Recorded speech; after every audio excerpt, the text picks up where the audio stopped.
안녕하세요. 다육이 된 참예뻐입니다.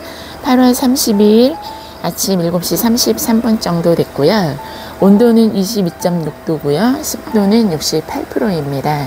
이 정도면 뭐 다육이들이 자라기 아주 좋은 온도죠. 색감도 또 들어오고, 그 한여름의 폭염 기간을 지나고 이 베란다 거리대에서 오는 장마비를 다 맞은 다육이들입니다.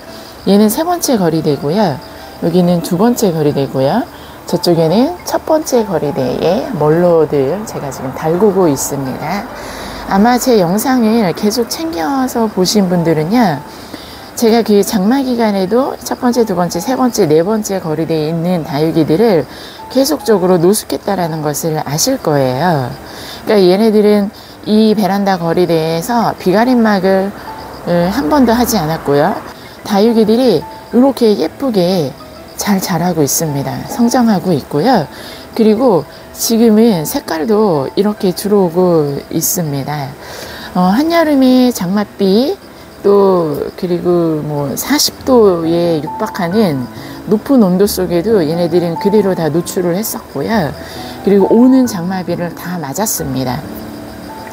오는 장마비를 다 맞았는데도 이 아이들 중에서 무름이 온 아이들은요, 젠틀이 하나밖에 없었고요.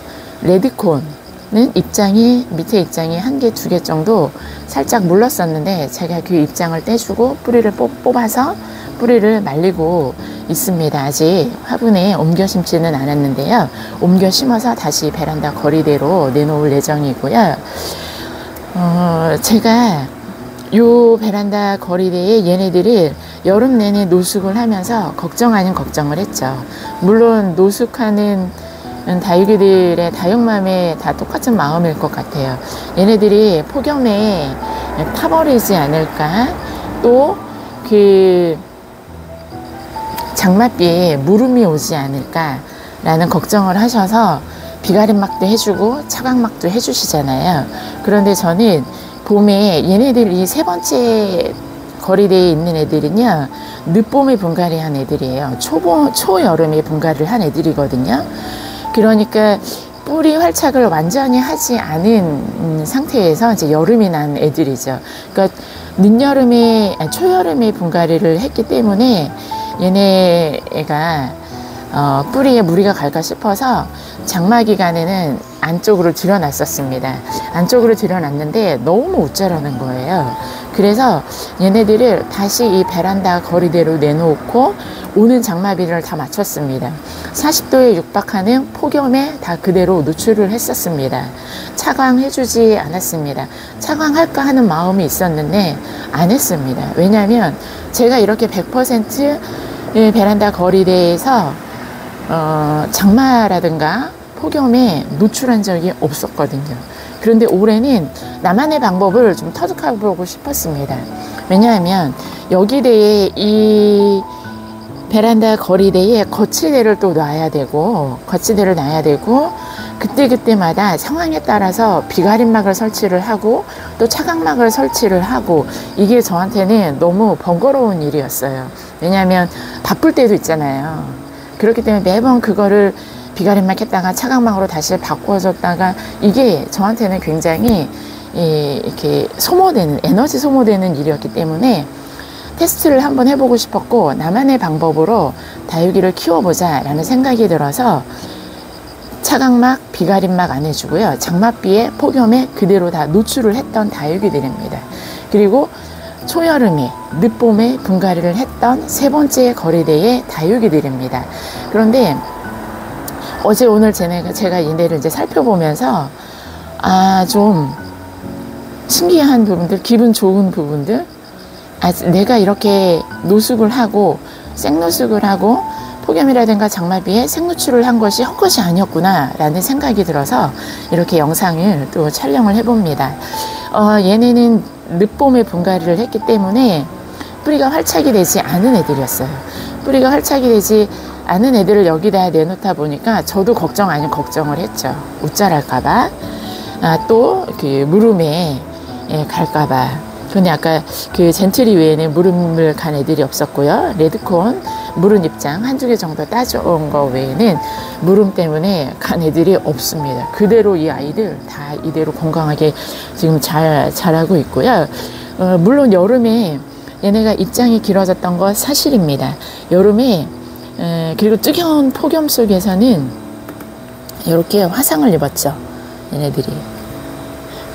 그런데 이 화상을 입은 아이들의 특징이 있습니다. 뭐냐면 분갈이를 늦게 해줘서 뿌리 활착이 안 된 애들, 그리고 흙이 통기성이 좀 안 좋은 애들은요 이렇게 탔습니다. 이쪽에 약간 화상을 좀 입었죠. 이쪽에도 화상을 입었고요, 여기도 화상을 입었고요. 그런데 얘네는 진짜 늦여름에, 그러니까 늦봄에 초여름에 분갈이를 했거든요. 요 세 아이는요. 그런데 얘네는요 화상 자국이 없습니다. 그쵸? 그리고 얘도 없고요. 얘는 마르쉘인데 얘도 없습니다. 얘도 없습니다. 얘도 늦봄에 분갈이 하는데 화상이 없습니다. 이유가 뭘까? 얘네들의 차이점을 제가 생각을 해 보았습니다. 물론 이거는 보편적인 거는 아니에요. 뿌리가 활착이 잘 된 애들은요 이 화상에서도 자유롭습니다. 그러니까 얘는 늦봄에 분갈이를 한 아이인데 흙이 달라요. 얘네 흙하고 얘 흙하고 또 달라요. 얘는 통기성이 좋은 흙을 사용을 했던 거예요. 그러니까 통기성이 좋은 흙을 사용을 했고요. 그리고 이제 얘 같은 경우에는 늦봄에 분갈이를 했으니까 뿌리에 있는 흙을 완전히 털지 않았어요. 어느 정도만 털고 뿌리 주변에 있는 흙들을 남겨두고 심었거든요. 그랬는데 장마에 노출이 됐지만 무르지 않았고요. 폭염에 노출이 됐지만 타지 않았습니다. 얘도 마찬가지고요. 얘는 뿌리를 털고 심었습니다. 얘하고 얘는 뿌리를 털고 심었는데 통기성이 좋은 흙들이에요. 얘네들은 사냐차라든가 뭐 제올라이트라든가 이런 애들을 비율을 좀 높였습니다. 통기성이 좋은 애들을. 그런데 얘네는 그렇지 않거든요. 얘네는 기존에 제가 이제 키핑장에서 사용했던 그 흙들을 사용을 해서 분갈이를 했는데 얘네는 이렇게 좀 화상이 있죠. 그러니까 키핑장에서 사용했던 흙은 키핑장에 맞는 흙이에요. 여기 베란다 거리대에 맞는 흙이 아니라. 그래서 올 여름을 지나면서 저는 저만의 다육이 키우는 방법을 터득을 한 거예요. 그리고 이쪽에 보면 맥라이즌 같은 경우에도 얘도 화상을 입지 않았습니다. 얘는 분갈이를 한 지 1년이 된 애예요. 그러니까 분갈이를 하고 나서 봄이나 가을을 한 번 정도 지난 애들 있죠.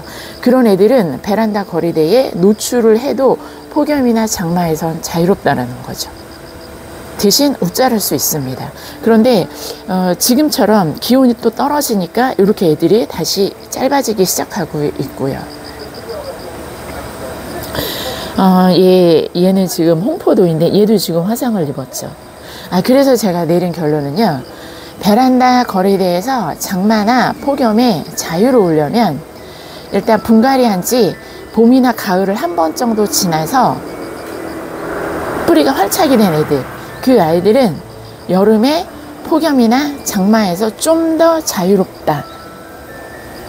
그런데 좀 더 강하다라는 결론을 제가 내렸습니다.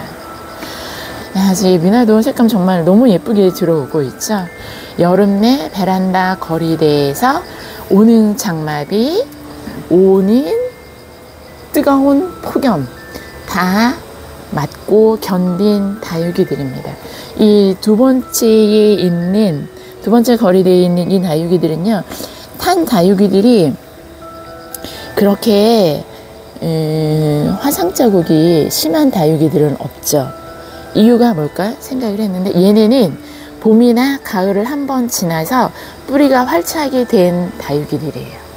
그러니까 제가 내린 결론은 뿌리가 탄탄한 다육이는요, 환경이 어떻든지 간에 얘네들이 건강하다는 거였어요. 그러니까 모든 문제는 뿌리로부터 시작이 된다라는 것을 저는 이렇게 경험을 통해서 터득을 좀 했습니다. 그래서 저는 계속적으로 베란다 거리 얘네들을 차광이나 비가림마 해주지 않을 생각입니다. 이 아리엘 같은 경우에도 한여름에 굉장히 웃자랐던 다육인데요. 얘니 분갈이 한지 작년 가을에 제가 했거든요. 뿌리가 튼실하기 때문에 그래도 그 화상 부분이 그렇게 심하지는 않죠. 자, 이렇게 해서 비가림막이나 차각막에서 제가 좀 더 자유롭게 다육이를 키울 수 있게 되었습니다. 또 그런 방법을 터득을 했습니다. 그래서 오늘 이 방법을 여러분들과 함께 공유합니다.